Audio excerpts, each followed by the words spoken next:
11-р хэсэг 2-р бүлэг 1 хулгаагаар хил давуулан панц хийгчид. Дантес онгоцон дээр бүтэн хоноочгүй байж ямар хүмүүстэй учирснаа ойлгов.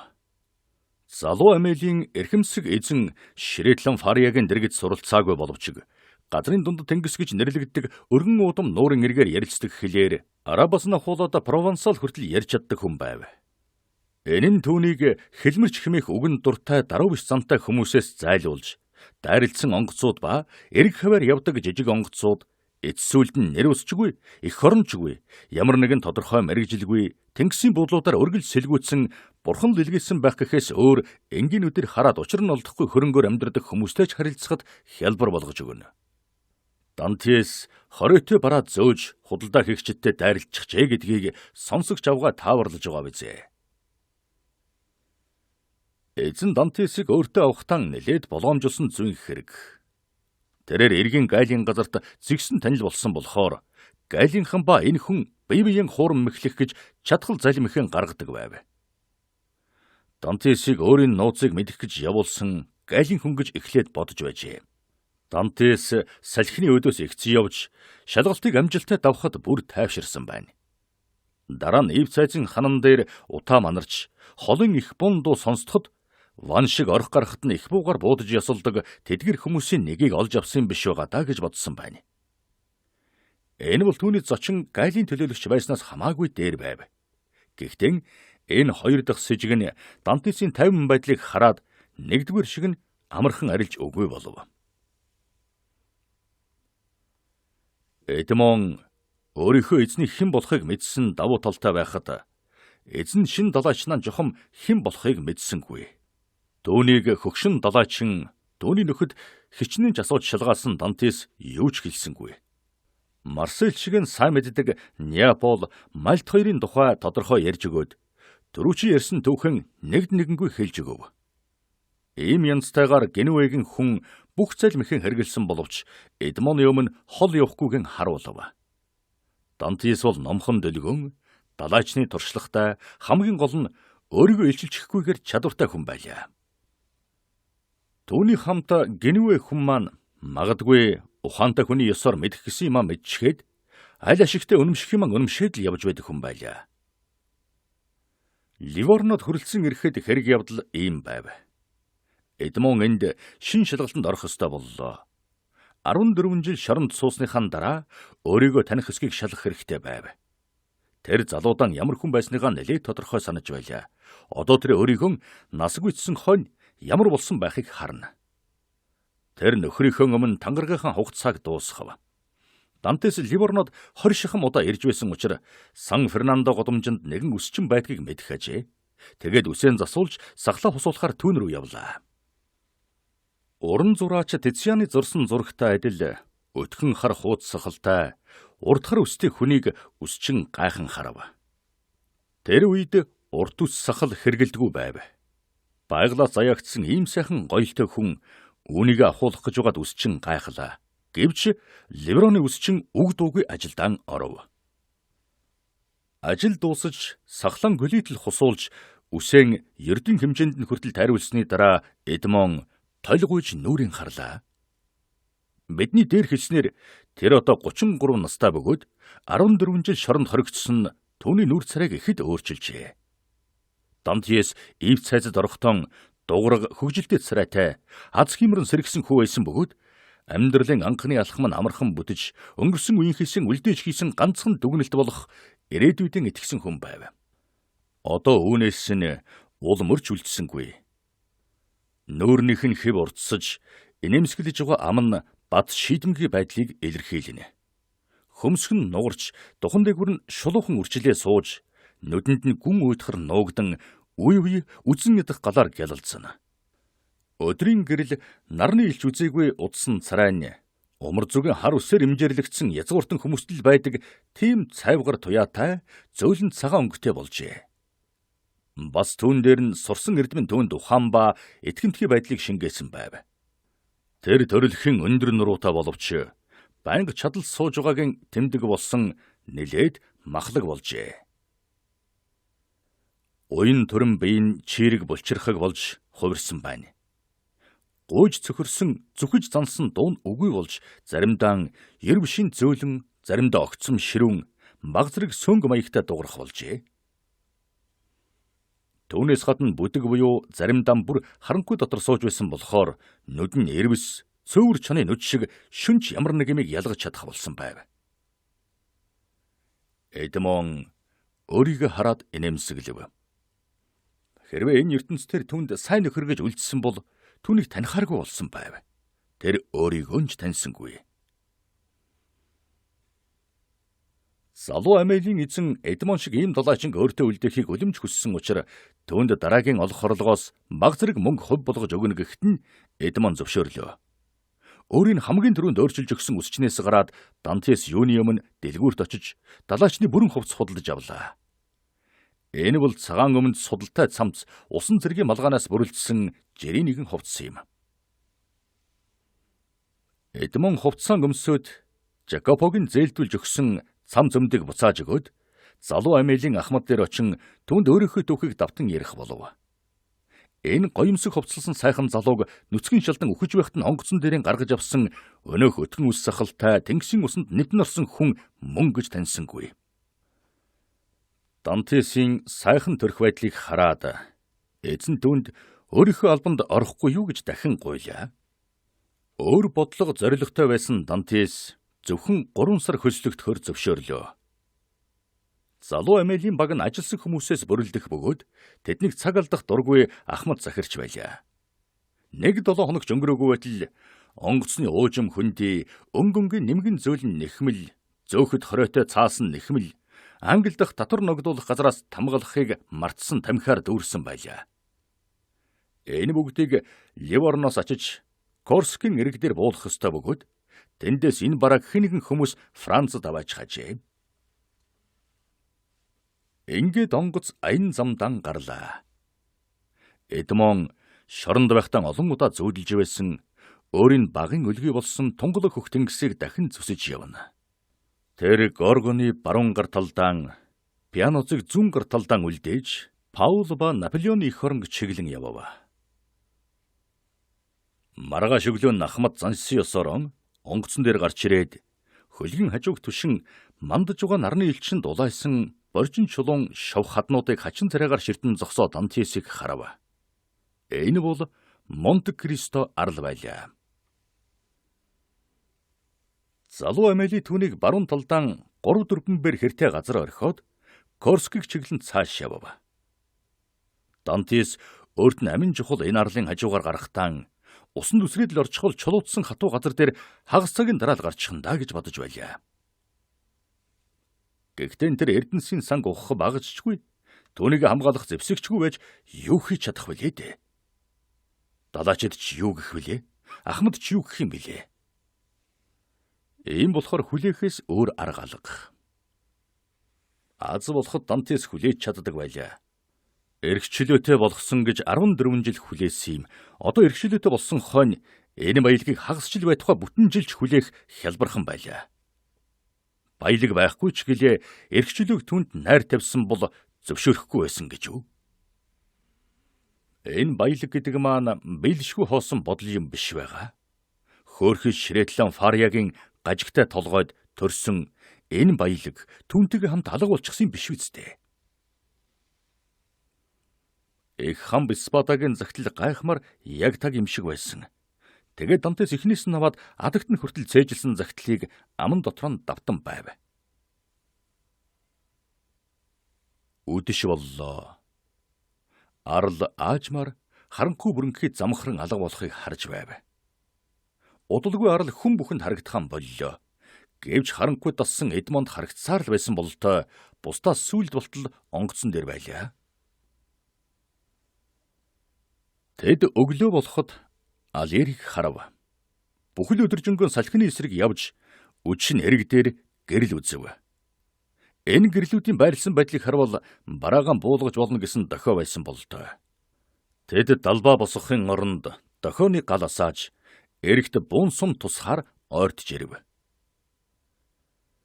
Ахмад энэ баяр төвийг тохиолдуулан төдийлөх дуу чимээ гаргахгүйгээр 4 фунтын сум мянган алхмын зайд буудаж чадах 2 жижигхэн өхөр буу гаргаж онгоцны талбай дээр тавилаа.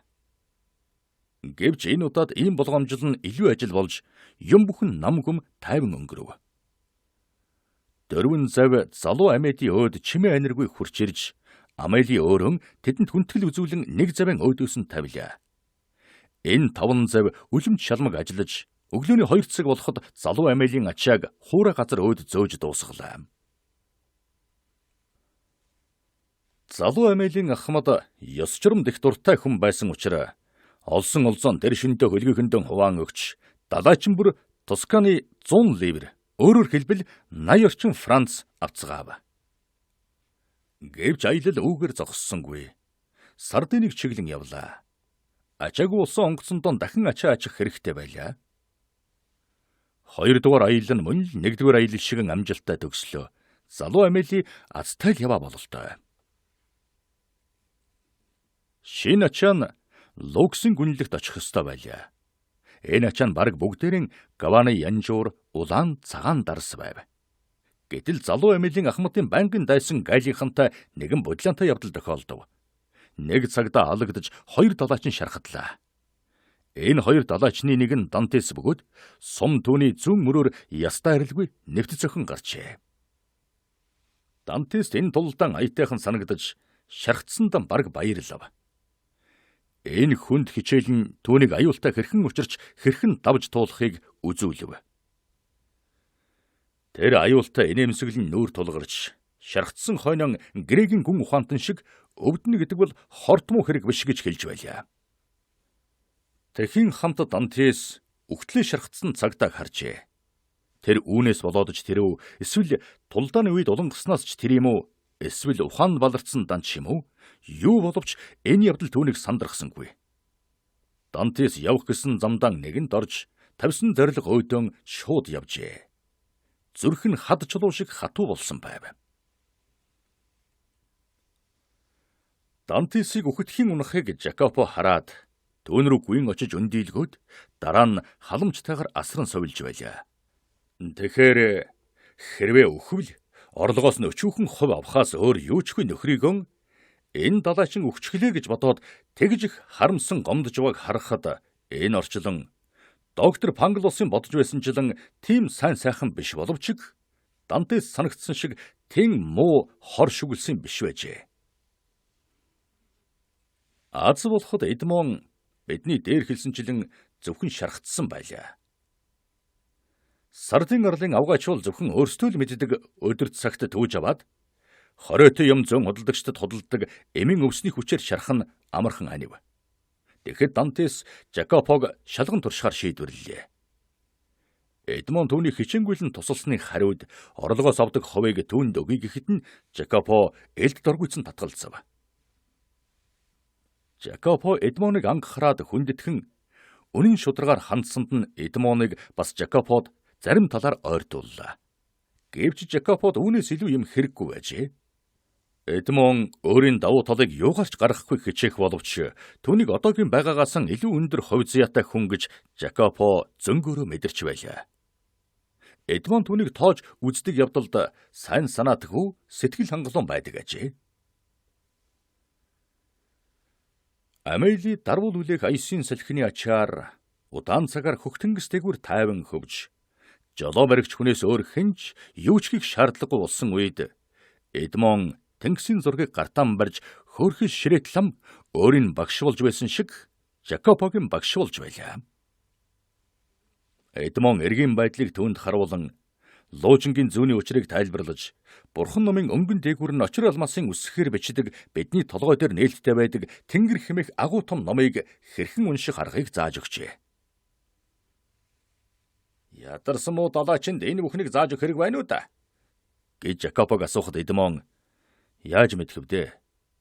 Чи хөлөг онгоцны ахмад болж магадгүй шүү дээ. Чиний нутгийн Бонапарт император болчихсон шүү дээ. Гэнэ. Жакопон Корсик арлын хүн байсныг бид хэлэхээ мартчихж. 2 сар хагас зогсолтгүй явлаа. Эдмон одоо урд эрэлхийг далаачин байсан шигэн тийм чадвартайгаар эрг орчмын газараар ажиллаж чадах болов. Тэр эрг орчмын хоройтой бараа зөн худалдаалагчдтай цөмтөн танилцж, эдгээр хагас далайн дээрэмчдийн бие биенийг нь таньдаг бүх нууц тэмдгүүдийн судлан мэджээ.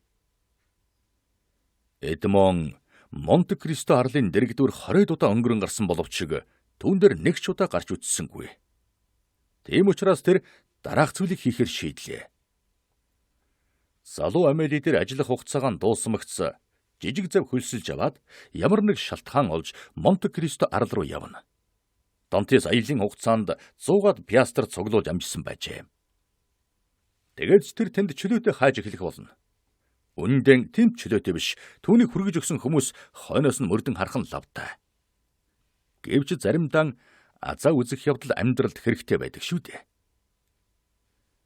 Шорон Эдмоныг болгоомжтой байхад сургасан учраас азан үзэхгүй арга захыг урдл болгоно. Тэр хичнээн удаа элдвэр эргэцүүлэн бодсон боловч хүсэл дарал дээрэн хүрэх өөр арга олсонгүй.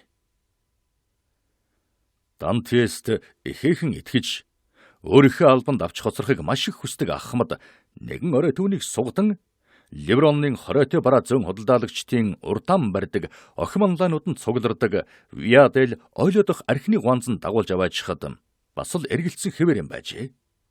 Чухам эндэл худалдаа намайгаа ярилцсан тохиролцдог байжээ. Дантес энэ тэнгисийн бирж дээр 2-3 удаа ирсэн юм. Тэгээд тэр 2000 бээр хол газараас ирж цугласан эдгээр сайн ирчүүлийг хараад энэ ганц нэгэн байдаг хүчийг нэгтгэн захирч гартан оруулж авсан хүн ямар хүчтэй байхсан бол гэж боддог байлаа. Энэ удаад томоохон хэргийн тухай ярилцгаав. Түргийн хэвс, дорндын нэхмэл ид ба Кашмир даавуу ачсан хөлөг онгосноос ачааг нь буулгаад дараа нь түүнийг Францын ирэг рүү зөөж аваачих хэрэгтэй байв. Хэрвээ энэ хэрэг амжилттай болвол ихээхэн шагнал өгч хүмүүрд 50 пиастр ногдох ажээ. Залуу Амелийн эзэн ачаа буулгахад Монте Кристо арлыг сонгоё гэсэн санал гаргав. Энэ арал бол Олимпийн үед худалдаачин ба хулгайч нарын бурхан Меркурий зориудаар тэнгисийн дунд аваач тавьсан юм шиг хүн амьтан суудаггүй. Галын түшмэл цагдаа нар хайгуулдан харуулдаж байдаггүй зэлүүд газар юм. Дантес Монте Кристо гэдэг нэрийг сонсоод баярлсандаа болж биеийн чичрэв. Тэгэхэр нь хөдөлсөн сэтгэлээ нуухын тулд босож ертөнцийн хил аялгау бүхэн ганцхан Франц хэлэнд шингэсэн утаа манарсан гуанзан дотор хойш урагшаан алхаллаа. Тэгээд ярилцж байгаа хүмүүстээр босч ирэхэд асуудал нэгэн шийдвэрлэгдэж Монте Кристо арал дээр онгоцон татах болж маргааш шөнө замд гарахаар болжээ. Эдмон сонлыг асуухад энэхүү арлыг октын аюулгүй хэмээн хариулж том ажлыг хойшлуулшгүй гүйцэтгэж эхлэх хэрэгтэй гэв. Ингээд төлөвлөгөөч ямар ч өөрчлөлтгүй хэвээрэн үлдлээ. Маргааш оройн зангуугаа авч тэнгэр аятай байж аясын салхит айралдвал нэг хоноод хүн амьтан суудаггүй өнөөх харалдаан хүрэхээр ярилцсан тохиролцлоо. 2. Монте Кристо арал. Эцсийн эцэс Дантес удаан жилээр хатуу ширэн хувь зяа эдэлж явсан тийм хүмүүст л тохиолддог гинтийн азар хэндэж ямар ч сэжиг төрүүлэхгүйгээр ердийн байдлаар өөрийнхөө зорилгод хүрч арал дээр очиж чадах боллоо. Удаан хугацаагаар хүлээсэн аяллаа хийхэд нь ганцхан шөнө үлдэж байв. Энэ шөнө бол Дантесийн үзэж өнгөрүүлсэн хамгийн төгшүүртэй шөнүүдийн нэг байлаа. Түүнд тохиолдож болох амжилттай, амжилтгүй явдлууд энэ шөнийн туршид түүнд зэрэглэйтэн байв. Нүдэн анхад ханан дээр галт үсгээр бичсэн хамб спадагийн загтал харагдаж, хоромхон зур дуг хийхэд хамгийн муухай үзэгдлүүд тархинд нь хүй салхимд эргэлдэн орж ирнэ. Эдмон номин эрдний шалтай, бадмарг чулуун хамтай очир алмаас хэлхэлдэн үндэссэн таацтай агуйд орж ирэх шиг санагдана. Газар доорх агуйнаас ус шүүрэх лүгэ адилаар сувд арараасаа бүнжигнэн туслана. Хөөрч баярлсан Эдмон үнэт чулуугаар халаасаанд үргээд гадаа гэрэлд гарвал өнөөх үнэт чулуунууд нь ердийн хар чулуу болон хувирчглаа. Тэгэхэр нь өнөөх хальтгарсан шидэт агуйдан буцаж орох гэвэл зам нь дахиралдан мухардаж хаалга нь олдхон болчихв. Алибабын гайхамшиг дагвыг Арабын загасчинд нээж өгсөн шидэд үгийг бодож олох гэж эцэж ядарсан тархиан гашилгав. Хичнээн чармаавч дэми болж газрын савдгаас Дантесийн ухсгийн авах гэж байсан эрдэнсийн сан дахин түүндээ эргэн оджээ. Өглөө болсон боловч мөрөл шүншигэн сэтгэл өмүүлж зовоосон тийм өглөө боллоо. Гэвч Дантесийн бодолд учир зүй тус болж энэ хүртэл тодорхой биш бүрхэг байсан төлөвлөгөөгөө боловсруулж эхлэв. Өдөр өнгөрч үдэш болоход аян замд гарахаар бэлтгэж эхэллээ. Энэ нь хөөрсөн сэтгэлээ нуух болцоог Дантест өгөв. Багбагаар нөхтөн эрхэндээ оруулж тэдэнд ахмад шиг тушаал өгч байлаа. Тушаал нь нарийн тодорхой амархан биелэгдэх үйц байдаг учраас нөхтөн түүнийг тэр дорн дуртаяа биелүүлнэ. Өвгөн далаачин ч түүнд саад болсонгүй. Дантес бусдаасаа давуу өөрөөс нь ч илүү болохыг хэдийнэ зөвшөөрөн хүлээжээ. Хөлгийн эзэн залуу далаачныг өөрийгөө зүй ёсоор заламжлах хүн гэж үзэж, Эдмоныг өөртөө улам татан ойртуулж наалдуулах охингүйдэн харамсаж байв. 7 цаг болоход бүх юм бэлхэн болсон байлаа. 7 цагаас 10 минут өнгөрч хөлөг онгоц гэрэл цамхыг тойрон гарах яг тэр үед гэрэл насав. Тэнгис тайван бөгөөд зүүн өмнөд зүгийн зөөлөн салхи хүлээж байлаа. Тэд номин цэнхэр тэнгэрийн доогуур хөв хагаад энд ч бас тус бүр нь бүхэл бүтэн ертөнцөөс бүтсэн гэрэл цамхгуудыг бурхан асаажээ.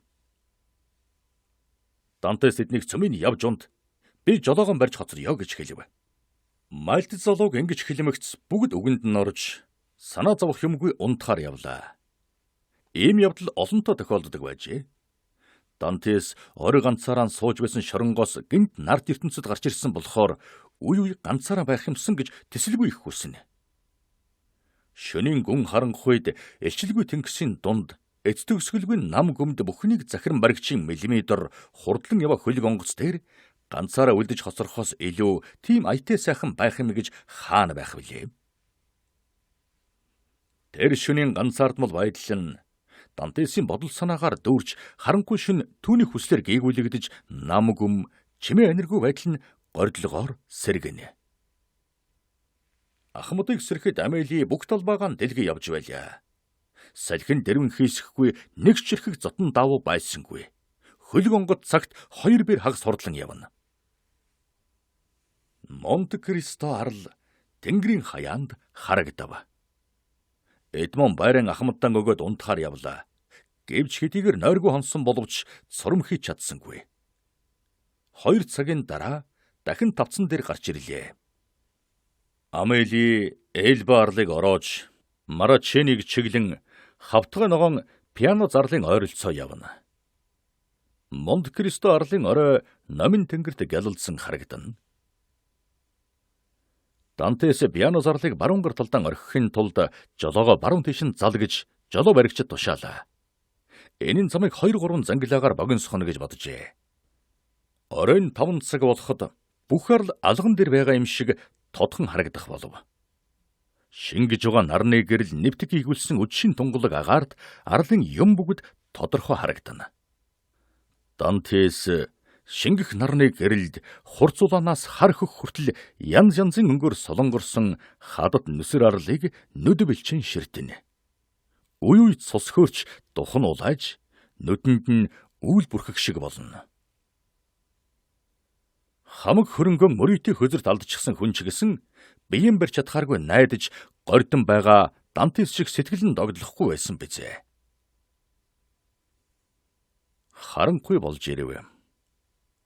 Шөнийн 10 цагт хөлөг онгоцон эргт татав. Залуу Амели болзоот газрын хамгийн түрүүнд хүрэлцэн ирлээ. Дантес хэдийгээр биеийн барьж чаддаг ч гэсэн тэсэлгүй төрүүлэн эргөөд үсрэв. Хэрвээ тэр зүрх нь хөрсөнсөн бол бурууч шиг газар үнсэх байсан бизээ. Шөнө харанхуй байсан боловч 11 цагийн үед сар гээж долгилсон тэнгисийг мөнгөн өнгөөр гээгүүлэв. Сар дээшлэх тутам цайвгаар гэрэл нь энэ 2 дугаар биллионы арсаач сэрсийсэн зохио хаднуудыг гэрэлтүүлнэ. Залуу Амелийнхэн Монте Кристо арлыг сайн мэднэ. Энэ бол тэдний ердийн нэгэн зогсоол юм. Дантес дорн зүгт явах бүрдэн энэ арлыг хардаг боловч нэг ч удаа буудалж байсангүй. Тэр Жакопод хандаж "Бид шөнийг хаана өнгөрүүлэх вэ?" гэж асуухад цаадах нь "Онгоцон дээрээ л" гэж хариулв. "Агуй дотор очих тул дээр биш үү?" "Юун агуй дотор?" "Арал дээрх агуй дотор." "Би энд агуй байдаг гэдгийг мэдэхгүй" гэж Жакопо хариулахад Дантесын тухныг хүйтэн хөлсөж ихрлаа. "Монт Кристо дээр агуй байдгүй юм уу?" гэж Эдмон асуухад "Байхгүй" гэж Жакопо хариулв. Жакопогийн хариулт Дантесийг тэнгэр нэргсэн лүгэ адил болголоо. Дараа нь гэнт газар нураад ч юм уу эсвэл хамб Спата сэрэмжилж өөрөө зориудаар таглаж даллсан байж болох юм гэж бодов. Хэрвээ ингэсэн байвал бөглөрсөн нөхөйн ирж олох хэрэгтэй боллоо. Үүнийг шөнө ирвэл дэми юм болох байлаа. Тийм учраас Дантес маргааш өглөө нь эрэлдэн гарахаар шийдэв. Тэгтэл ч эргээс хагас бэрийн хэртэй газраас ирсэн дохионд Амели мөн адил дохио өгсөнд ажилдан орох болсныг мэдэгдэв. Хожимдсан боловч зам нээлттэй гэдэг дохио авсан онгоц хий үзэгдэл мэт сүйтгэн эргээс 200-аад алхамд зангууга хаяж зогслоо. Тэд тэр дорон ажилдан оров. Дантес ачаа зөөлцсөн гон сэтгэлээс ноогт гарахгүй, өөрөөс нь салахгүй бодогдож байгаа зүйлийн ганцхан үгээр хэлчихвэл энэ хүмүүс ямар их дуу тавин гайхах болдоо гэж бодож байв. Гэвч нууцан илрүүлээгүйгээр үл барам өөрийн байдал асууж шалгааж ширтэн гүлэрч бодолд автагдсан байдлаараа хүмүүс цэжиг төрүүлчихвэ гэж болгоомжлоно. Аз болоход үзэж өнгөрөөсөн хүнд явдал түүний царайд гуниглын арилшгүй тэмдэг үлдээсэн болохоор хаяаны хөгжилтэй байх нь аянгийн үлэг зүсэн гээгүүлэгч цахилгаан шиг түргэн өнгөрнө. Ингээд түүнийг нэг л өөр болсныг хэн ч ажигласангүй. Дантес маргааш өглөө нь буу сум дарь авч арлын хад асхан дээгүр олноороо харайлдах янгар яма буутахаар явхад нь хүмүүс түүний ганцаараа байх ч юм уу эсвэл анд явах дуртай хүй юм даа гэж бодож хоцров. Ганцхан Жакопол хамт явмаар байгаагаан хэллээ. Дантес сэжиг төрүүлэхгүй тул дагж явахын дургүйдсэнгүй. Тэгээд замдан нэг янгар буудаж алаад Жакопод өгч нөхөд дээрээ аваачаад шарж бай. Хоол болохоор буугаар буудаж дохио өгөөрэй гэж хэлээд буцаад явуулав. Шарсан махтайгаа хатаасан жимс лонгдар суух болно. Дантес үе үе эргэж харсаар цааш явлаа. Тэгээд хадны өрөө дээр гарч өөрөөс нь 1000 футын дор байгаа нөхдөн тэдэнтэй нийлсэн Жакопо хоолон бэлтгэцгэж байхыг харав. Тэгээд давуутайгаа мэддэг хүний янзаар тэдний хэсэгхэн зур уйтгартайгаар инээмсэглэн харлаа. 2 цагийн дараа халаасандаа 50 пиастртаа эдгэр хүмүүс бас дахин 50 пиастрыг амь насандаа халтайгаар олох гэж цаашаа явах болно. Дараа нь 6 ливертэй болоод аль нэгэн хотод султан хаан шиг бардам зонтой учиргүй том баян хүн шиг хайхрамжгүйгээр алхаж явах болно. Өнөөдөр би найдвараар амьдарч надад гуйлгчийн хоосон юм шиг санагдах тэдний баялагийг үзэн ядаж байна. Гэвч маргааш надад арга барагдан гунхрах явдал тохиолдож энэ гуйлгчин хоосон байдал гайхамшигын ад жаргал мэт санагдаж болох юм. Үгүй, ийм байдалд хүрэхгүй. Ариун явдалт мэрэгэн фари андуурч эндүрх ёсгүй. Ийм хөөрхөлтэй зүдүү амьдарч явснаас үхсэн дээр гэж өөртөө ярьлаа. Ингэж 3 сарын өмнө эрхчлөөтэй болохыг хүсэн мөрөөдөж байсан Дантес одоо эрхчлөөндөө ханахаан болоод эд баялагийг хүсэн мөрөөдөх боллоо. Энэ бол Дантесийн буруу биш, харин хүний хүч чадлыг хэмжээ хязгаартай тогтооход хэмжээ хязгааргүй хүсэн мөрөөдөх сэтгэлгээтэй бүтээсэн Бурхны буруу юм. Хүний хөл гიშгээгүй бололтой 2 хадны хоорондоор урагшлан явсаар байгаад Дантес өнөөх агуу байх ёстой газартаа хурж ирлээ. Эргийн дагуу байдлыг шинжиж жижиг сажиг зүйлийг боловч сайтар ажиглаад хүний гараар хийгдсэн бололтой хэрчлээс зарим нэг хадан дээр байхыг олж харжээ. Оюун санааны бүх юмыг мартахын манангаар бүрхдэг шигэн эд юмсыг хөвдөр даран хучдаг цаг хугацаа ямар нэг юмд хүргэх зүгийг заасан бололтой тэмдгийг өрөвдөн үлдээсэн юм шиг санагдана. Заримдаа эдгээр тэмдэг нь цэцгэлсэн жанхуу гүйлс хаганд дарагдан алга болжээ. Тэгэхээр Эдмон ногоон хөвдийг авч бутны мөчрийг ярьж найдлаг гордлогоор хөтөлсөн энэ шин замаараа цааш явна. Гэр бүлдээ тохиолдох азгүй явдлыг урьдчилан харж чадаагүй Хамблам ачтан зориулж энэ тэмдгүүдийг татсан ч юм билүү хэн мэдхэв. Энэ зэлүүд газар нь Эрдэнэсийн сан болоход тохиромжтой байр яг мөн байлаа. Гэхдээ энэ илэрхий тэмдгүүд үүнийг авах учиргүй өөр хүмүүсийн нүдэнд өртөөгүй байхаа. Энэ арал өөрийн гайхамшигт нууцыг ариунаар хадгалж чадах болов. Онгоц татсан газараас жараад алхмын зайтай хүмүүсийн нүднээс далд байгаа газарт өнөөх тэмдгүүд алга болж орхисныг Эдмон мэдэв. Гэвч тэмдгүүд агуйд хүргэж ирсэнгүй. Хүчрэхгээр суурилсан том дугараг хад өмнө нь байлаа. Тэгэхээр Дантес тавьсан тэмдгийн төгсгөлд нь ирж байгаа биш, харин эхэнд нь ирж байгаа юм биш үстэй гэж бодоод буцаж өнөөх замаараа явав. Тэр завсар нөхд нь хоол бэлтгэж, горхиос ус авч, онгоц дээрээс талах, жимс зөөж янгран шарж байлаа. Тэд өөрсдийн хийсэн шорноос шарсан махан гаргаж байхдаа нэг хаднаас нөгөөг дамжин ямаа шиг шалмаг эрэмхий зөрөгтэй дүүлэн харайж ива Эдмоныг харав. Тэд буугаар бууданд дохио өглөө. Эдмон тэр дорон эргэж тэдэн рүү яаравчлаа. Тэд түүнийг харайж дүүлэн явахыг хараад болгоомжгүй ашиглаж байна гэж зэмлж байтал тэдний хэлснийг батлах гэсэн юм шиг Эдмон хадны орой дээрээс хальтран дуу олдснаа олонд харагдах боллоо. Эдмон өөрсдөөс нь давуутайг мэдэрдэг боловч цөмөрөн түнд хайртай болохоор түн рүү гүйлдэв.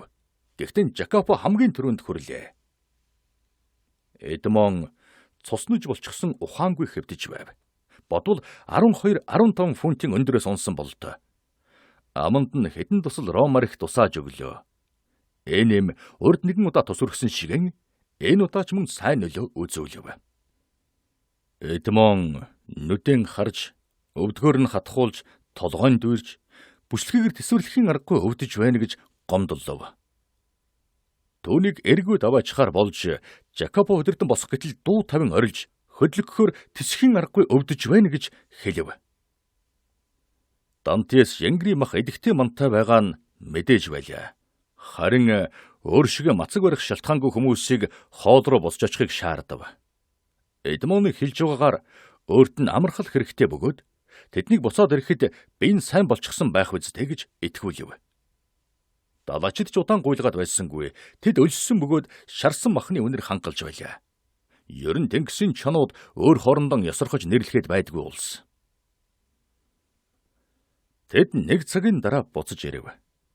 Энэ хооронд Эдмоны хийж чадсан юм гэвэл хідэн алхам мөлхөж, хөвд нэвсэн ургасан хад налд суусан байлаа. Гэвч өвчин намдаагүйгээр барахгүй уламж ихсэн юм шиг байв. Пьемонт Францын хэл дээр Ниц Брежус хоёрын хооронд бараага буулгахын тулд өглөөдөл хөдлөх ёстой байсан хөгшин Ахмад Дантесийг босхийг шаардлаа. Дантес хүний хүчнээс хэтэрсэн их хүч гаргаж хүслийг биелүүлэх гэсэн боловч өндөх гэж оролдох бүрдийн царайн зэвхэрэн зовирлж унана. Энэ хавирга нугарчгаж гэж Ахмад шивнийн хэлээд ялгаагүй энэ бол сайн нөхөр орхиж болохгүй. Онгоцондоо ямар ч байсан аваачхыг хичээцгээе гэв. Дантес өчүүхэн төдий хөдлөхөд өвчин тэсвэрлэж байхын оронд энэ байрандаа үхсэн дээр гэж хэлв. Тэгэхэд Ахмад за яах вэ юу л болвол болог. Тань шиг ийм сайн хүнийг тусламж дэмжлэггүй хайж явлаа гэж хүмүүс биднийг бүү мөө хэлэг. Бид үдээс нааш зангууг өргөж замд гарахаан болъё гэв. Энэ үгийг далайчдын нэгэн ч татгалзаагүй боловч ихэд гайхацгаалаа. Тэд Ахмадынхаа нарийн чанд хүн болохыг мэдэх бөгөөд өөрийн бодол саналаас татгалзах буюу түүнийг гүйцэтгэх явдлыг хойшлуулж байсан удаагүй ажээ. Тийм учраас Дантес өөрөөс нь болж хөлөг онгоцон дээр тогтсон ёс журмыг өрдөм нь үзэгдээгүйгээр ингэж эвдэн зөрчихийг зөвшөөрсөнгүй. Хэрэггүй. Би өөрөө буруутай. Тийм хэрэг хийсэн учраас авхаал самбаагүй явдалдаа цээрл үзэх ёстой. Надад баг зэрэг хатаасан талах, буу, дарь сум орхиор. Янгрима буудах ч юм уу эсвэл бие хамгаалалтч хэрэг болж магадгүй. Бас та нарыг саатвал оромж барихад хэрэг болох зэт өгөөрэй гэж хэлэхэд Ахмад "Гүй чи тэгээд өлсөж өгөн шүү дээ. Би тэсвэрлэшгүй өвдөж зовсноос үхсэн тэр гэж үзэж байна" гэж Эдмон хариулв. Ахмад аянд гарахаар бэлэн болсон Амели давлгаан дээр давилсан байгаа тэнгисийн бяцхан зогсоол өөд харлаа. Тэгээд "Майл тархуу. Чамайг бид яавал дээрэв? Бид чамайг хаяад явж чадахгүй. Бас бид эндэн байгаад байж болохгүй" гэж хэлэхэд Дантес "Явцгаа" гэж хариулв. "Бид 7 хоногоос доошгүй эзгүй байх болно. Бас чамайг авах гэж замаасаа гаж ирэх нь" гэж Ахмад хэлв. Тэгвэл ингээл дээ. Хэрвээ 2-3 хоногийн дараа наашаан чигтээ явж байгаа дагсчны буюу өөр ямар нэгэн зав дайралдвал намайг авахыг захиж явуулаарай. Би 25 пиастр төлөөд Ливорнод хүрч очие. Хэрвээ ямар ч хүн дайралдахгүй бол өөрсдөө хүрээд ирээрэй гэв. Ахмад толгоогоо сэгсэрлээ. "Ахмад Балди, та миний хэлхийг сонсооч. Бүгдийг зохицуулах арга байна" гэж Жакопо хэлээд "Та нар явцгаа. Би шархсан үнтэй хоцорч сувилж бай" гэв. "Чи хоцроод олцооход өөртөө ногдох хувийн авахгүй татгалзах гэж юу?" гэж Эдмон асуухад "Тийм ээ, би огт харамсахгүй байна" гэж Жакопо хариулв. "Жакопо, чи сайн санаатай хүү юм. Чиний сан сэтгэлийг бурхан шагнаг. Би чамд баярлалаа. Надад хинч хэрэггүй дээ. 1-2 өдөр амраад зүгээр болчих байх. Энэ хадны хооронд шархсар эдгэх эмийн сайн өвс байдаг байхаа гэж бодож байна" гэж Дантес хэлв. Тэгээд Дантесийн уруул дээр эгзэгтэйхэн инээмсэгэл тодорлоо. Тэр Жакопогийн гарыг чанга атгаж арал дээр үлдэхтэн ганцаараа үлдэхийг буцалтгүй шийджээ. Хоройтой бараа зөөж худалдагчид Эдмонд хүссэн бүхнийг үлдээгээд байн эргэн харж найрсгаар салахаас гүйцэтгэхэд Эдмон хөдөлж чадахгүй байгаа юм шиг зөвхөн өрөөсөн гараан өргөн харуулв. Тэгээд тэдний бараа тасархад Дантес инээд алдав. "Хачи юм да. Ийм хүмүүсийн дотроос үнэн шударга нөхөрсөг явдал гарах гэж" хэмээн шивнэлээ. Дараа нь өөрийн тэнгисээс халахлсан хадны орой үед болгоомжтой мөлхөж гараад бэлтгэлэн дуусгаад зангууга өргөн далавчан дэлгэж байгаа цахлаа шуу шиг хөнгөнөөр гангаж байснаа хөдлийн ява бэсрэг онгоцон үзлээ. Цагийн дараа онгоц үзэгдэх юм болов. Үгүйтэл шархтай хүний хэвтэж байгаа газраас харагдахгүй болжээ. Тэгэхэд Дантес Жанжуу гүйлс голдморын цөөг дундуур энэ хоосон арал дээгүүр өсчин явдаг өрөөснөөс илүү хөнгөн гавшихаа ухсхийн босож нэг гартаан буугаан нөгөө гартаан зээтүүгээ шүүрэн авч өнөөх тэмдэг тавьсан хадныхаа төгсгөлд хурж очлоо. Тэгээд Фарягийн ярьж өгсөн арабын загсчны тухай үлгэрийг санаж одоо Сезам онгоогоорой гэж хэлв.